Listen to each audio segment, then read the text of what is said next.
poppin', mi gente? Que es la que hay, and welcome back to my channel. For today's video, we're gonna be doing a story time makeup tutorial. It looks like you guys really enjoyed my last one, which was about an ex and how he broke my heart and got back with his ex. So I figured I wanted to start a new series on my channel that kind of emphasized on something that I really enjoy in movies, just researching, basically the mafia. So anything that has to do with the mafia, I'm all over it. I've watched documentaries, I've watched movies, anything that has to do with that, I've researched it, I'm hands-on on it. I just love it. I gravitate towards it. It's weird, whatever. But I figured, let me start a series where I just do my makeup, go ahead and talk on camera with you guys, and kind of tell you guys some stories about some people that were pretty big in this lifestyle. Maybe go over some of the main events that happened in this lifestyle as well. I kind of got inspired to do this by, I'll tell you guys right now what her name is. I don't want to mess it up because I feel like I say it wrong. Okay, so her name is Bailey Sarian. So I just want to thank you for inspiring me. I decided to do my, mafia, mob style makeup segment based off of like what I've seen on her content. She does basically like murder mysteries, and then she does it while she's doing her makeup. So I figured, you know what, I want to go ahead and do something similar, but I've been thinking about doing it for a while, just wasn't sure how to incorporate it on my channel, and this is the best way. So if this is something that you would like to see for today's video, go ahead and keep watching. Don't forget to give a like to this video if you enjoyed today's content. Let me know in the comment section down below if you want me to go over any particular person's life in this segment. If there's a particular like story that you went over and you really want to get the deets on, let me know in the comment section down below. And of course, mi gente, es gratis. It's free. Just subscribe to my channel and help a girl out. So without further ado, let's go ahead and get started with the video. So for today's video, I decided the first person that I probably should center this whole thing that's starting out on, his name is Salvatore Gravano. So Salvatore Gravano is mainly known in the streets as Sammy the Bull, and Sammy the Bull was an underboss in the Gambino family in New York. He was John Gotti's underboss, which is probably the main name that anybody knows when, anybody talks about the mafia. So basically, Salvatore Gravano was born, by the way, I have my notes up down below. Just want to let you guys know.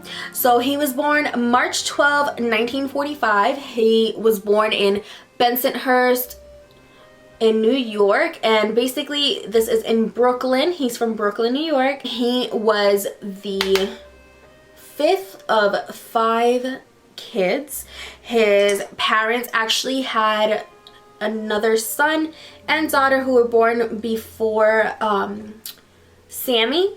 And they actually had passed away before he was even born. So he actually had only 2 older sisters that were living, and he was the youngest. His parents actually worked in a factory making just clothes for like runways and stuff like that. So they were really good when it came to just making clothes. So eventually they end up having their own, not studio, but they became business owners. And his mother was the one who made the clothes. Anyways, he, from a really young age, so Sammy had a really hard time learning. He was actually dyslexic, which, and probably in those days, you didn't really know the difference. You were just basically not a good learner, and that was it. Like, they didn't really try to figure out what the root of the problem is. But now we have the luxury of finding out these kind of things. So that was kind of the case with him. He just wasn't getting the attention he needed to. So he resorted to like violence. So these kids, they would make fun of him in class, and after class, he would pretty much beat the fuck out of them. And, after a while, that kind of got old, let's be real. And he kind of explained in some interviews that I've seen of his that the kids used to make fun of him. Like, they would give another student like a specific word to kind of say, and he would basically be given like cat just to make fun of him. It's pretty mean, like, let's be honest. So I guess we should, you know, touch bases on where he actually got his name. So basically he actually got into a fight with some kids because they stole his bicycle, and he confronted them and they want to give him his bike back. So what did he do? He fought for his bike. And the guys in around his neighborhood were mobsters, and you know, they kind of called out and were like, oh, look, Sammy, he's like a little bull. So he kind of got Sammy the bull out of that. He got his bike back, I guess. That's where he got his name. And he was pretty much, he just fought because he was really frustrated. You know, he was, like I said, he was dyslexic, so he had an educating difficulty, and it was really hard on him. So that kind of filled him with rage because he was made fun of. So in 2 different occasions, he actually did something he probably shouldn't have. One of them, he actually punched a principal of his. Let's be real. Anybody does that nowadays, they're going to be on the news and all over social media. But Sammy actually ended up punching his principal because he was actually talking bad about his parents. He basically was like, oh, like, you know, basically like his kind came to this country and all they did was kind of like cause problems kind of thing. And he was like, you know, that has nothing to do with them. My parents have nothing to do with the way that I'm acting. Like, they're good people. Like, that doesn't make any sense. Like, basically, why is he talking about my parents like this? So he kind of was like, all right, keep talking about my parents like this and I'm gonna whoop your ass. And the teacher, the principal, decided to be a little fresh and he kept talking about it. So Sammy was like, you know what, I'm gonna crack your head.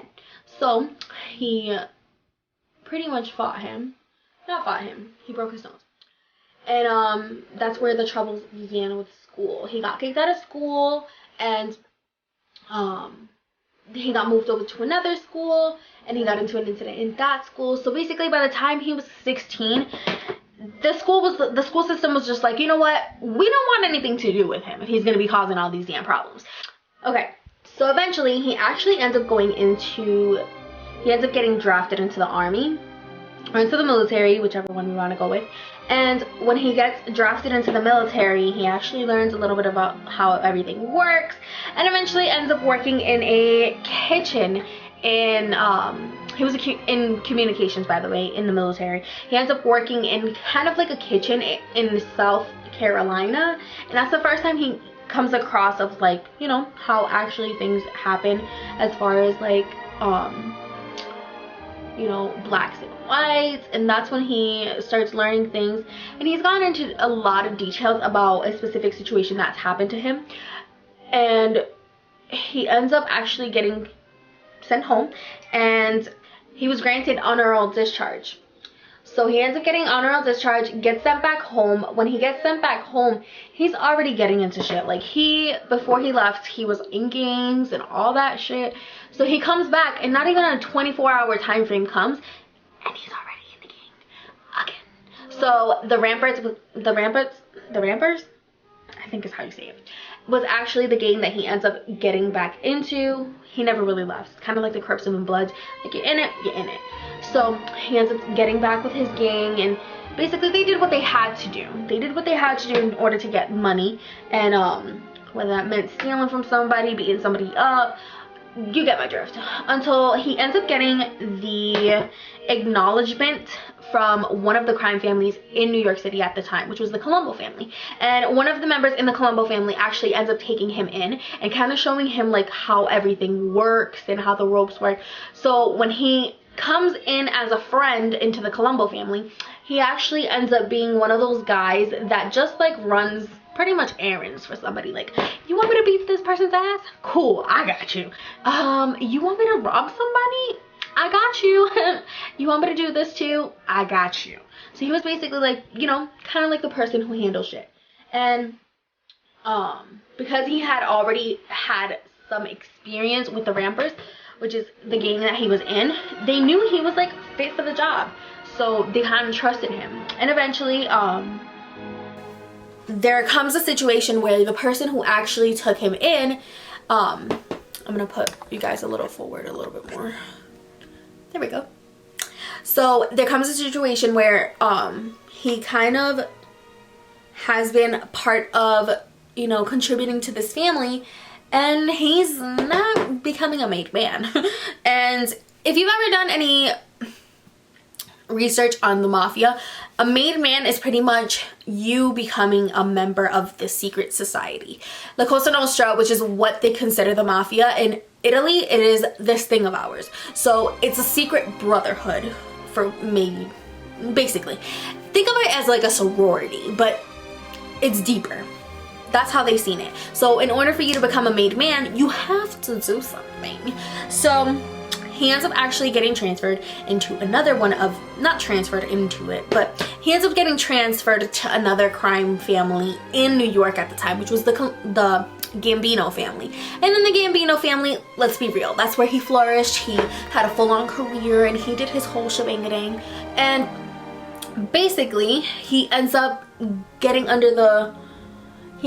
help from the guy who pretty much gets him into the family, and he starts kind of like letting him know the ins and outs and how everything works, and making sure that he gets like the right mentorship that he needs in order to be able to flourish. And you know, it gets to the point where he actually ends up becoming a made man. So when you become a made man, there's like this full-on secret whole kind of ceremony that takes place, and the ceremony is legit. Like, this shit is no joke. You come in a room, it's pretty dark, it's in a basement, somebody's house, whatever, and inside the basement there's basically bosses from other crime families in that same state, or even from other places. And basically, they come there just to go ahead and initiate, yeah, it's kind of like an initiation. They put you into the family. You have to obviously do something in order to get into the family. And we know what that is. They basically use like this card, and they make sure to like take like a needle or something and poke your hand on the needle. And basically, the day that you betray the family, your soul will burn like the, you know, and it's really symbolic. So they really like, it takes a lot of effort, and they really try to make this momentous moment be something that you'll remember for the rest of your life. And you get initiated into this thing, and you just think it's the best thing in the world. So he is ignited into this brotherhood, may you say, basically, and he moves up the ranks. He really does work hard, and it's getting a lot of recognition from basically the higher ups, his higher up, and he ends up getting into businesses. He actually explains in some interviews that a lot of the buildings in New York, he actually felt, not in a way privileged, but he kind of looked out at New York and felt kind of like a sense of like pride, because he was part of constructing a lot of those buildings that are in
really weird. But you guys can look that up on YouTube because they do have footage on it. Anyways, they actually end up killing the crime boss. And, you know, next thing you know, they have to figure out who's going to be the new boss. Because obviously you can't just have a family running amok. They end up coming to the conclusion that they should just end up putting John Gotti in charge. And eventually John Gotti ends up putting, he ends up taking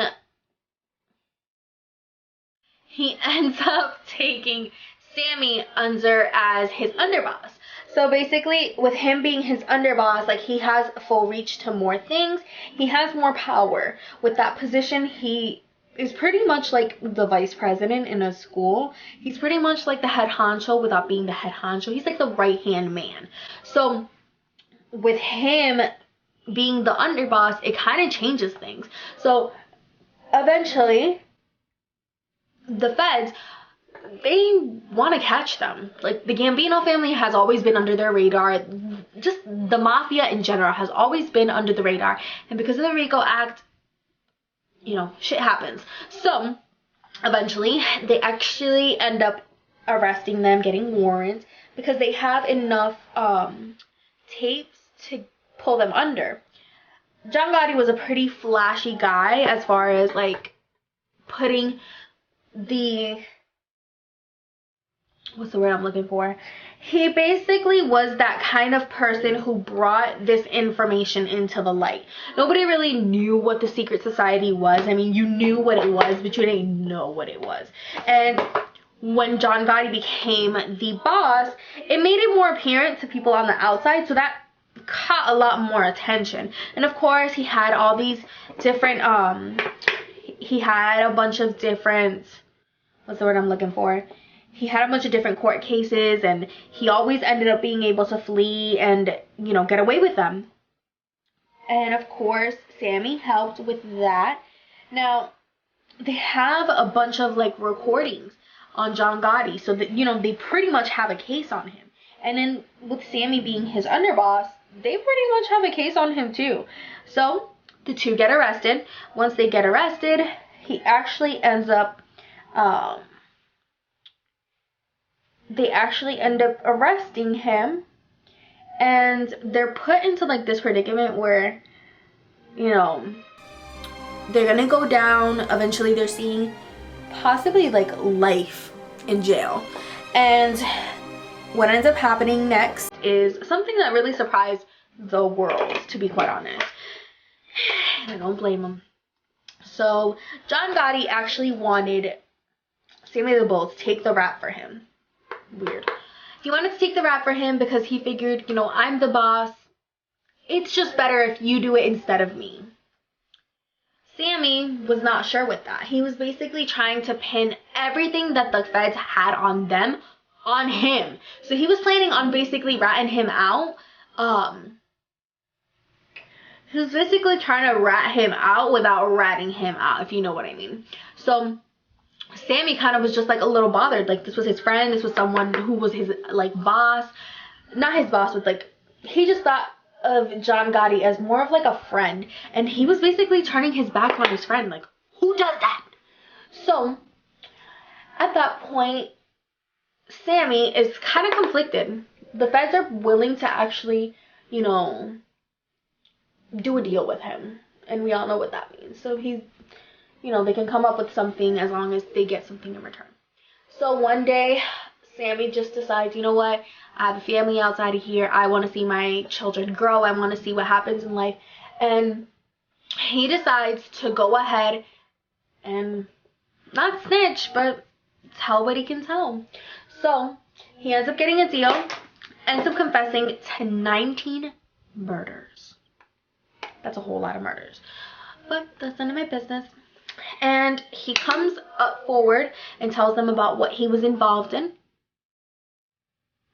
And once he pretty much tells them what he was involved in, it kind of, like, puts him in a position where they're like, you know, you have to actually testify against him when you guys go to court. And he's like, you know, I'm willing to do that, whatever it is.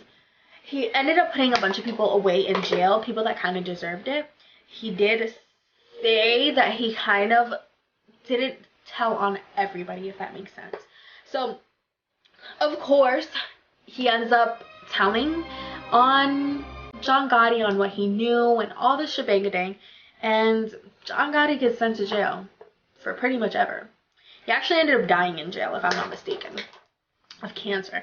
But Sammy ends up testifying in other cases as well, and he only ends up getting 7 freaking years. So he ends up getting 7 years in jail after testifying against his, I guess, friend at one point.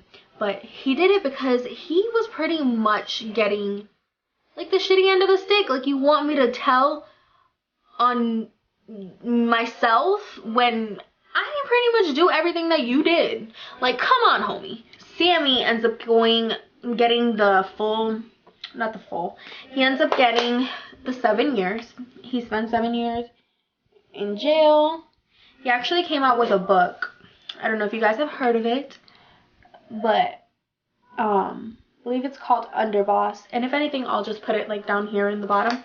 I actually read it. It was actually a really good book, and it kind of gave you like more of like a story behind the man per se. Of course, his children grew, and then he gets out of jail. Once he gets out of jail, he ends up transferring and moving to Arizona. Of course, he has to go under witness protection. Like, let's be honest, the mob can kill him. So he ends up going to Arizona, which is where he currently resides. And in Arizona, he comes up with his own construction company. And eventually he has to like hire a bunch of other people because people are starting to notice him. So eventually his daughter's husband ends up getting into some shit and ends up getting mixed with drugs. And I don't think Sammy had anything to do with it. That's just me. But he ended up actually, they all ended up getting arrested. Him, his daughter, his son, his daughter's husband, and I think even his wife at the moment. They all end up getting arrested, and shit gets real. Like, shit's getting real. So what ends up happening is they end up getting arrested, and to protect his daughter and everybody else, he pretty much takes the bait for everybody. So he gets sent to jail, and once he gets sent to jail, he spends 22 years in jail. Like, that's a long ass time. He pretty much misses a full chunk of like his granddaughter's life, which he pretty much bites himself in the ass for that. But it was to protect his family, and I'm sure he would probably do that again. He was pretty much a family man, and I don't fault him for that. Anyways, he actually ended up getting out of jail as of recently in 2019, I believe. Either 19 or 18. Recently, he got out of jail. And when he got out of jail, he did an interview with this channel here on YouTube, and that's where I watched his interview. And this guy is literally 5'5" and has cojones, like full-on cojones, that he is as mighty as they come. He seems like a stand-up person, I'm not gonna lie. And he pretty much starts just telling his side of the story. And of course, he actually had a show which he came out in. He actually doesn't end up like doing a full-on cameo on the show. He actually just goes on there for like an episode, literally an episode. And he just talks about his story. He did state that he's planning on coming out with like his own podcast. He's planning on like having a bunch of shows come out. So like his main course in life. So basically what he ends up wanting to do with his life is basically be a creator. He wants to create content kind of around what he went through, and also just talking about his personal experience. Like, this man was in jail for pretty much a chunk of his late adult life, and it's a lot. He missed a lot of birthdays, he missed a lot of things with his family, which I'm sure like now he misses that. Like he probably hates the fact that he missed all of those things, but he's probably just glad that he did to be able to save his family. And pretty much that's that. He has a very small stature compared to a bunch of people. He is only 5'5", but he has, like his name, same with the bull, he has a big name. He has like a large and mighty stance, if you will. He is a person who is not going to take any shit, but who also, you know, I'm not going to let you talk shit and get away with it. I mean, I'm almost 100% sure that, you know, that life is not for everybody. Also, another big detail,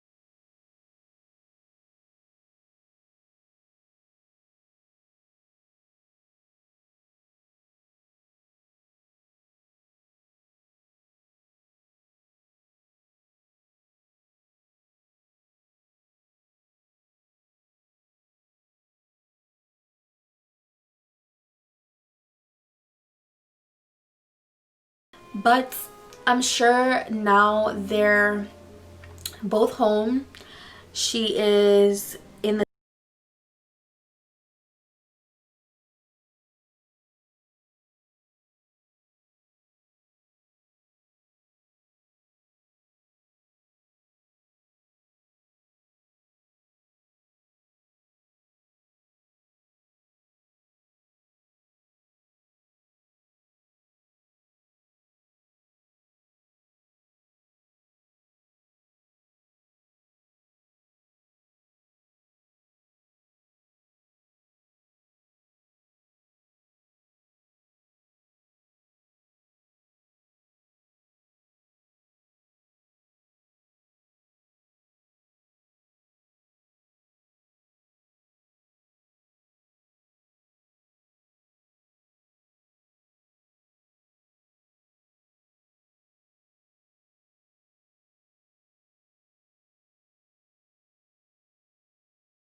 yeah, it's a really sticky story. It kind of reminds me, I know this is gonna be horrible, but about the 6ix9ine story, and it's kind of similar in a sense where they both contributed to crimes and they both were involved in stuff. But I feel like with Sammy it was a lot different. Like, you know, you basically grew with this guy, you helped him, you did whatever you could with him, and you know, he was your brother, he was everything, and he ends up trying to betray you just to get out, you know? So that would be hard on anybody. And I don't know, I hope you guys enjoy this story. I hope you guys enjoyed this story. I know it was a little scattered. I hope I put it in the right order once I edit. But I really do hope you guys enjoy. This was pretty fun, I'm not gonna lie. Let me know in the comment section down below if you would like for me to see for me to talk about any other person. Like the video if you enjoy this content and you want to see a little bit more of it. And of course, don't forget to subscribe to my freaking channel because it's free. So you're not getting anything out of it, but it's free. You're getting stuff out of it. You know, I'm helping in a way with life. But But I hope you guys enjoy the content for today. I will see you guys in the next video. Not the next week's video. In the next video. Thank you so much for tuning in, and we'll see you later. Bye.